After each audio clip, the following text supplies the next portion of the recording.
Ladies and gentlemen, Aggie faithful, thanks for tuning in. First thing is first, please take your glass if you have it. This is the first one I've got to do, the first review from home after the game. Yes, I know about Notre Dame, but this is the first SEC away game.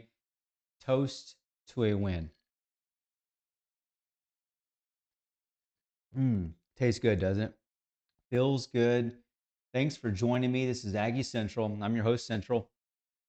If you are just now joining in with me and you see something you like, don't subscribe. Please like and share. I don't care about subs. I'm here for you and I'm here to give you good content. So I'm going to give you a reaction and then we're going to go through some plays that I think were pivotal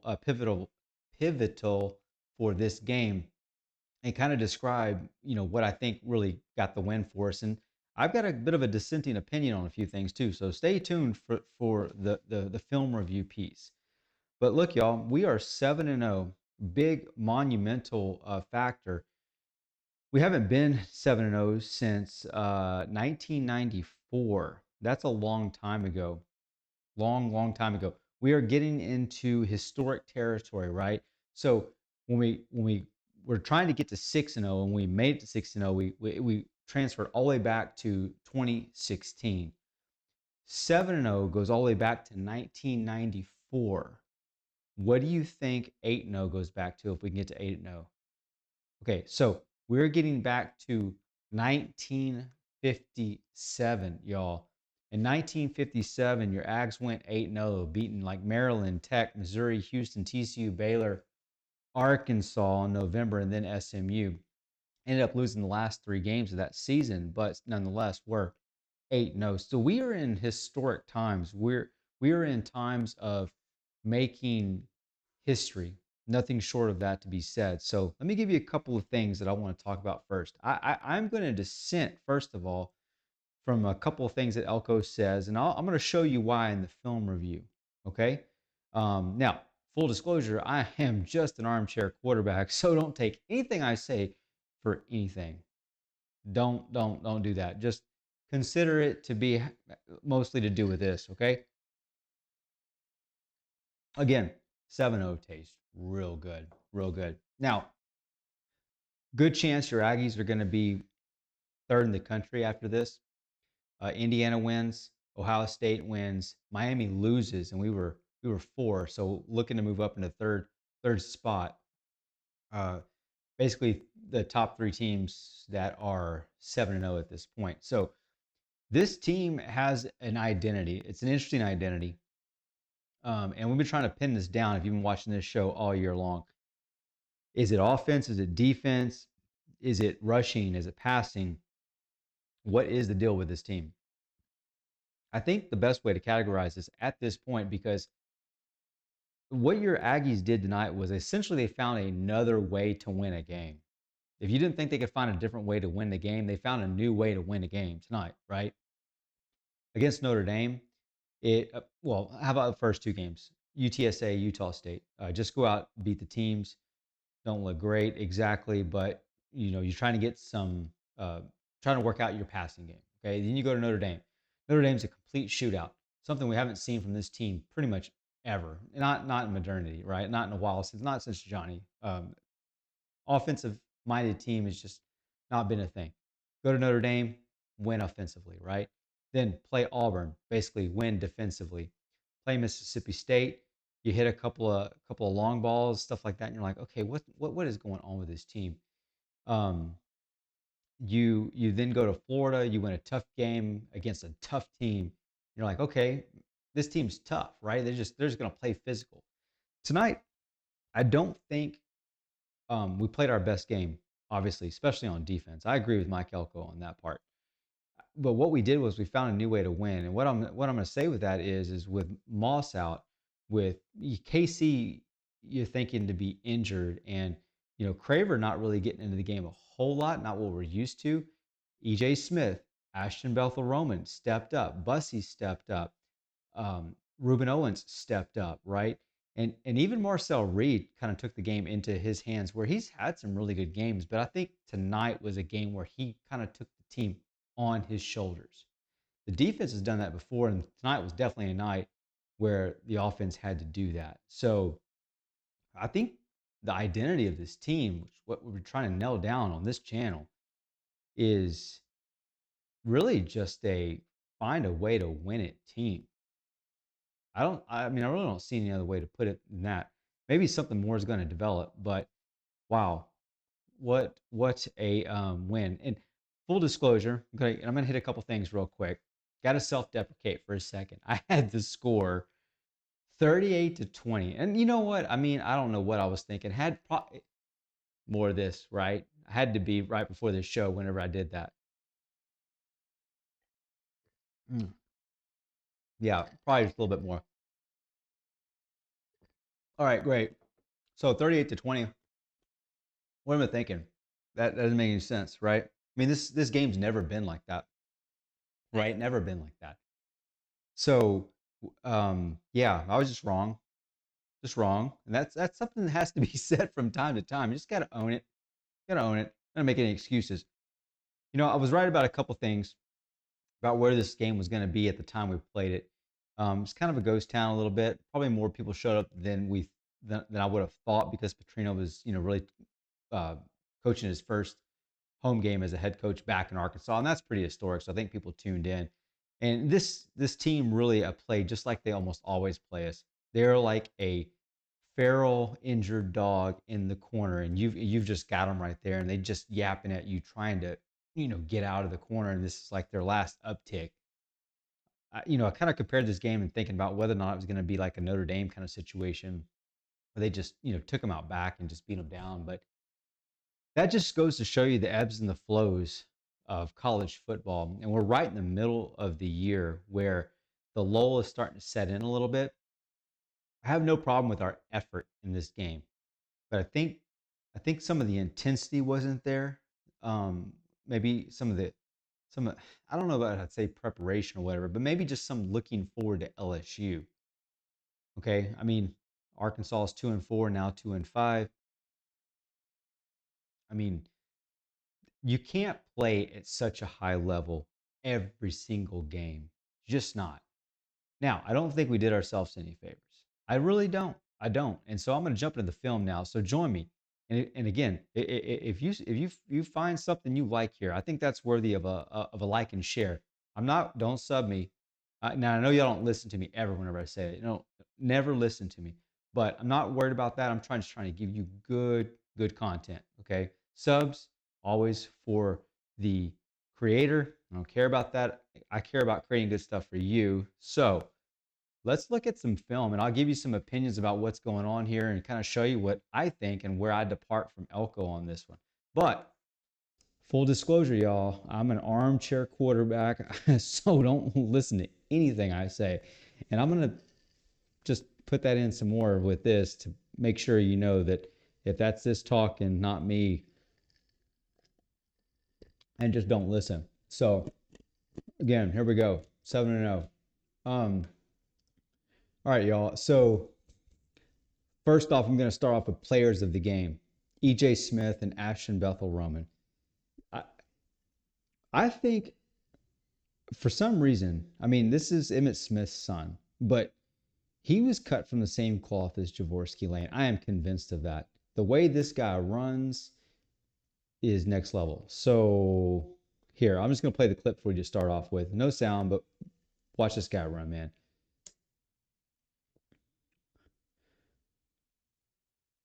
I mean, what is not to like about this guy? Watch him do it one more time, and this time I'll point out Zune. Look at Zune pulling over, and the way Zune cuts, he's a pretty agile guy. The non-broadcast footage was something else to see him pull up into that hole. You got a 1, 2, 3, 4, 5, 6, 7, 8 guys in the box essentially. So they're matching us, and we essentially got the same thing, and we're just going to go run on them.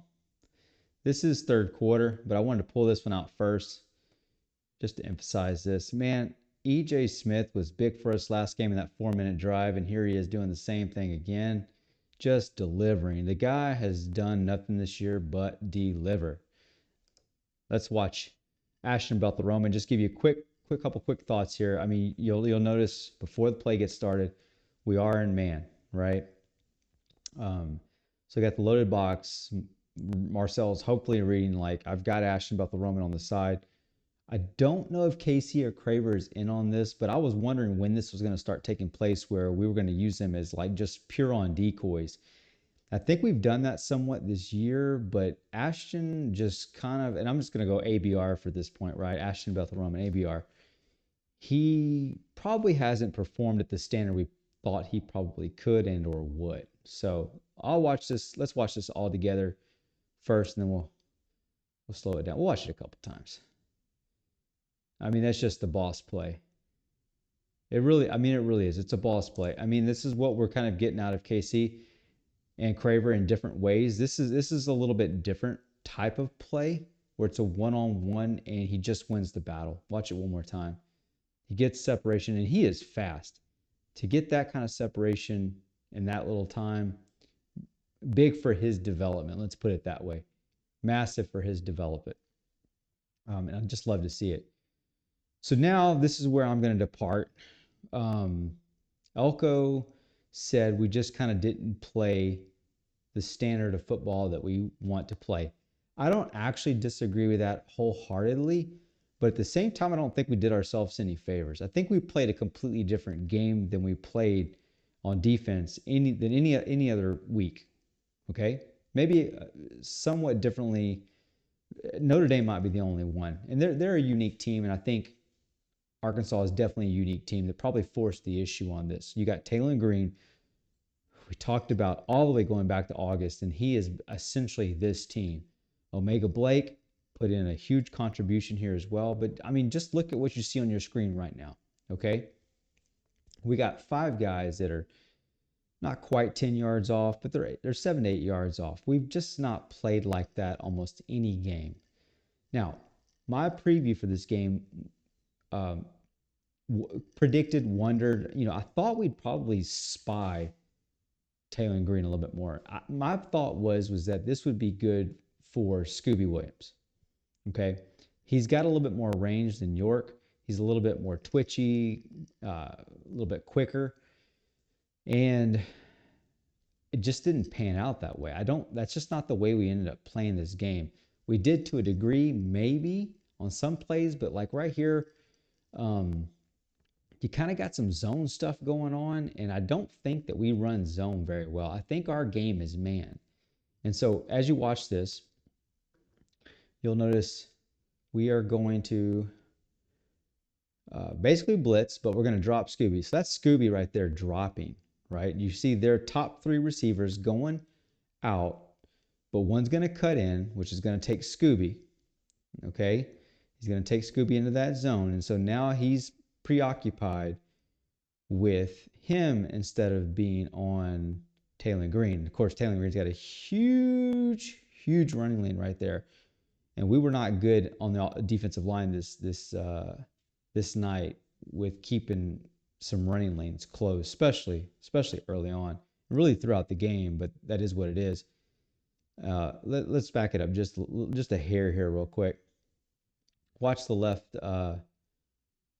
guard. He's gonna help block real quick, and then he lets the left guard, or I should say the left tackle. No, I'm lying. The right guard and the center end up going one-on-one, and then the left guard is left with a rusher one-on-one. He just pushes them out. I mean, we're rushing 5, but it's pretty easy.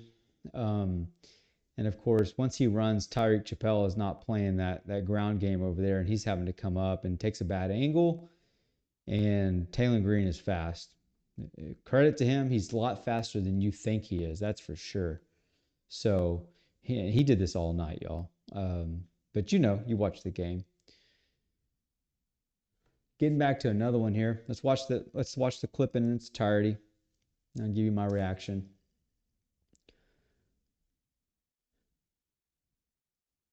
So look, I mean, let's go back. Look at the safeties here. What do you normally used to seeing from the safeties? Remember, I was very critical at the beginning of the year of the safety play, And the first two games we had a lot of running that we were gashed for. This took a whole media narrative for a long time, and it was, hey, we can't stop the run. We have trouble with the run. We have trouble tackling as well. Well, that happened this game tonight as well. So, along with some zone concepts that looked like they were taking place for a lot of the night, you're used to seeing, if you've looked at anything, and you know what, I'm going to try and show these more often so I can point these out and make this point more clearly moving forward.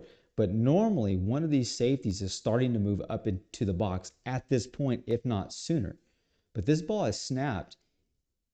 And okay, so then you see, is it Ratcliffe, I think, that's moving up? Yeah. And he's just barely starting to move up right when the ball is snapped. So he's going to go try and find a gap, right? And so, but you've got York right there in the middle, and the center just, help blocks to start off with and then moves to the second level. And now York's got to make a decision whether to go left or right. Well, where's the help coming from? Is the help coming from your left or is the help coming from your right? I'm not sure if he didn't realize the help's coming from his right. So, I mean, maybe that's a read we have to make. I mean, let's think about it for a second. How do you decide which safety is going to come up in the box? I don't know. I don't know. If there's any coaches in the comments, y'all chime in. Let us know. I'm just giving you like a very surface level reaction, an average Joe reaction. I can make some sense out of some basic things, but obviously not everything. So, I mean, you're thinking about this and you're like, well, if you knew help was coming from the right, you would definitely want to react to the left of the center, right, to close that gap. And then let the safety come up, close the other gap. Well, of course, this is still a good play by Washington. And he's kind of showing, that he's going to go left, but then he bounces to the right. So, got to give Arkansas some credit, right? Just very little. We're not going to give them much credit, but still, heck of a play. I just think, if we've got a little bit more in the box ready to go, if we play man and, do what we've done in the past, which is trust our guys, I think we get a better result more often. Not always, but more often. So that's that play. All right, we're getting kind of towards the end of the game. I wanted to show you a variation of what everything was going on. Again, you'll look, we got what, 5 guys on the offensive line, and then there's 7, 1, 2, 3, 4, 5, 6. No, I must have counted wrong. Maybe we got 6 up on the line. But no, that's right. Yeah, 5 on the line and 6 back.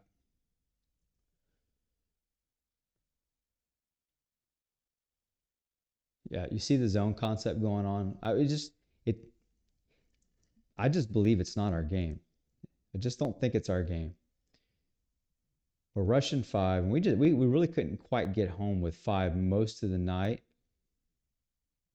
You're thinking maybe 10 needs to be going a little bit more on the outside shoulder to keep him inside. But if he does, that opens up that middle lane right there, because it looks like our nose tackle is kind of pushing outside a little bit instead of inside. And of course, we're dropping 6, right?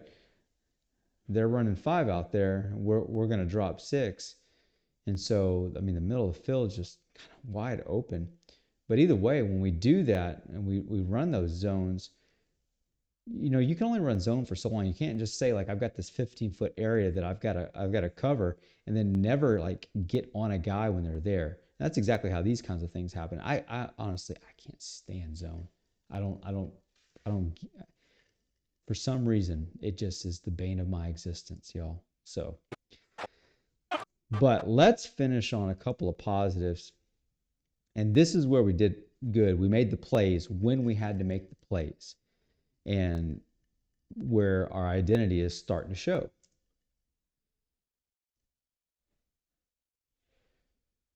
This was probably the lone adjustment that we made. Let's watch this one more time. Back it up just a little bit for you. We get the start of the whole play. Okay, there it is right there. Okay, so we got a few more guys inside. It is 1st and 10. The adjustment here is going to be that we just our defensive line takes a little bit better angle. We do a little bit better contain when we do beat their offensive line. So here we go. Yeah, he was notorious for spinning out like that all night. But between Cassius Howell and Hayes, great job right there. We needed that. It was quite awful that I think they ended up converting that after all. But it's not that big a deal because you know they are what they are. End result was what we needed it to be. Last play, and I'm just gonna let this one ride, y'all. This is a great play. You ought to be able to hear most of this yourself. 3-yard drive so far. They keep it on the ground, and touchdown for Reuben Owens II. Let's watch it again, man, because Reuben Owens has stepped up in Le'Veon's absence. 3-yard drive so far. They keep it on the ground, and touchdown for Reuben Owens II. Late in the game, we're getting to the point where, and this was part of my key to the game, so I was at least right about this part. I mean, heck, I'm going to say like 10 or 15 things, I guess, and I'm going to be right maybe at least 2 of those times, right? And this is one of them. I think we got to a point where we had just completely outlasted their defense, and they were just wore out. And what do you get, right? It's just, I mean, it's a nice play call in and of itself, but we've been kind of running between the tackles most of the night, and this is just a backside cutback. So they they weren't ready for it. One more time for the people in the back, because we are now within 5 wins of closing out this series. We are down by 5. It's like 42 and 37 with this win. And so we need 5 more wins to even up this series, man. We've been really making some headway since getting to the SEC. 3-yard drive so far. They keep it on the ground, and touchdown for Reuben Owens II. Easy money, and that is what enabled us to win this game tonight. Just the offense coming out and playing. Massive job. Let's go through a couple stats real quick. Box score, Marcel Reed, 23 of 32. My Lord, that's like, what, 66%? Right close to there. Maybe just a little shy of that, 64%. That's good. No INTs from Marcel tonight. Big stat from him. 3 TDs, 280 yards. He gave us another 55 on the ground and a TD. And he ran for 46, was his long. Reuben Owens, 69 yards and 2 touchdowns. And then a big 52 yards from EJ Smith, right? Big. Ashton Bethel-Roman, 83 yards on 4 receptions. That's a massive day on 4 receptions. 1 touchdown. KC, 1 touchdown. Nate Borchiker, 1 touchdown. And, 4 sacks. I mean, that's 4 sacks on Taylor Green is pretty good. I am not going to complain about 4 sacks on Taylor Green. 8 tackles for loss. And that's in contrast to 0 sacks given up by our offensive line. 2 TFLs, right? And that's what you want. You don't want the negative plays. I am not going to get off on a diatribe about these holding calls. I've got opinions on them. They're probably the same as yours. And I'll just say the one thing about the whole falling down, tackling, skin in your knee kind of situation, like what they called him, Besantis. This has got to get cleaned up by the officials. So I'm glad I've saved this for the end, because it's the nastiest part about the whole thing. I hate talking about that kind of stuff, right? But it does seem to be affecting the game. It needs to get better. So that's all I got to say about that in Forrest Gump style. So here's to it, and to it again. And if we get to it, well, then we'll do it again. One more time for your Aggies, 7-0. See you for the next one. We play in Death Valley, night game next week. I'd hate for that series to not continue in the fashion that it has, and for the away team to finally turn it over. All right, y'all. Enjoy.